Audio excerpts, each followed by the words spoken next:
شروع اللہ کا نام لے کر جو بڑا مہربان نہایت رحم والا ہے۔ اے پیغمبر صلی اللہ علیہ وآلہ وسلم، مسلمانوں سے کہہ دو کہ جب اپنی بیویوں کو طلاق دینے لگو تو ان کی عدت کو پیش نظر رکھ کر طلاق دو اور عدت کا شمار رکھو، اور اللہ سے جو تمہارا پروردگار ہے ڈرو۔ نہ تو تم ہی ان کو ایام عدت میں ان کے گھروں سے نکالو اور نہ وہ خود ہی نکلیں، ہاں اگر وہ کھلی بے حیائی کریں تو اور بات ہے، اور یہ اللہ کی حدیں ہیں، اور جو اللہ کی حدوں سے تجاوز کرے گا وہ اپنے آپ پر ظلم کرے گا۔ اے طلاق دینے والے، تجھے کیا معلوم شاید اللہ اس کے بعد رجعت کی کوئی سبیل پیدا کر دے۔ پھر جب وہ اپنی میعاد یعنی عدت ختم ہونے کے قریب پہنچ جائیں تو یا تو ان کو اچھی طرح سے زوجیت میں رہنے دو یا اچھی طرح سے علیحدہ کر دو، اور اپنے میں سے 2 منصف مردوں کو گواہ کر لو، اور اے گواہو، اللہ کے لیے درست گواہی دینا۔ ان باتوں سے اس شخص کو نصیحت کی جاتی ہے جو اللہ پر اور روز آخرت پر ایمان رکھتا ہے، اور جو کوئی اللہ سے ڈرے گا وہ اس کے لیے رنج و غم سے نجات کی صورت پیدا کر دے گا، اور اس کو ایسی جگہ سے رزق دے گا جہاں سے اس کو وہم و گمان بھی نہ ہو، اور جو اللہ پر بھروسہ رکھے گا تو وہ اس کے لیے کافی ہوگا۔ اللہ اپنے کام کو جو وہ کرنا چاہتا ہے پورا کر دیتا ہے۔ اللہ نے ہر چیز کا اندازہ مقرر کر رکھا ہے۔ اور تمہاری طلاق والی بیویاں جو حیض سے نا امید ہو چکی ہوں، اگر تم کو ان کی عدت کے بارے میں شبہ ہو تو ان کی عدت 3 مہینے ہے، اور جن کو ابھی حیض نہیں آنے لگا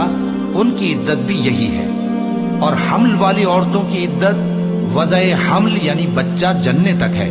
اور جو اللہ سے ڈرے گا اللہ اس کے کام میں سہولت پیدا کر دے گا۔ یہ اللہ کا حکم ہے جو اس نے تم پر نازل کیا ہے، اور جو اللہ سے ڈرے گا وہ اس سے اس کے گناہ دور کر دے گا اور اسے اجر عظیم بخشے گا۔ طلاق والی عورتوں کو ایام عدت میں اپنی حیثیت کے مطابق وہیں رکھو جہاں خود رہتے ہو،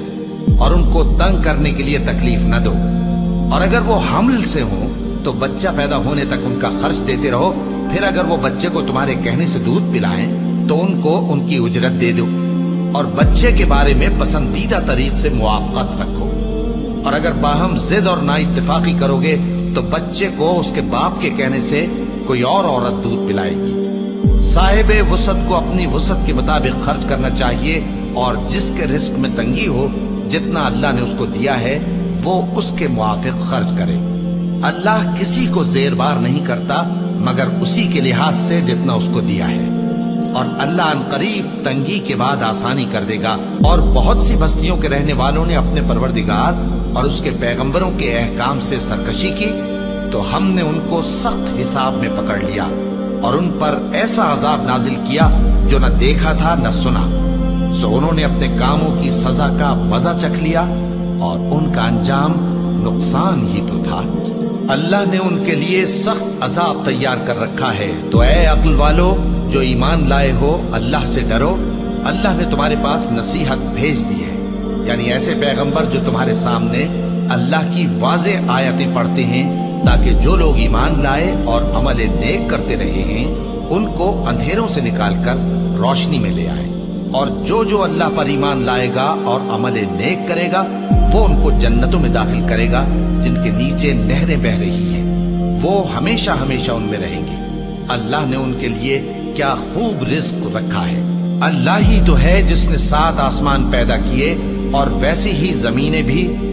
ان میں اللہ کا حکم اترتا رہتا ہے تاکہ تم لوگ جان لو کہ اللہ ہر چیز پر قادر ہے،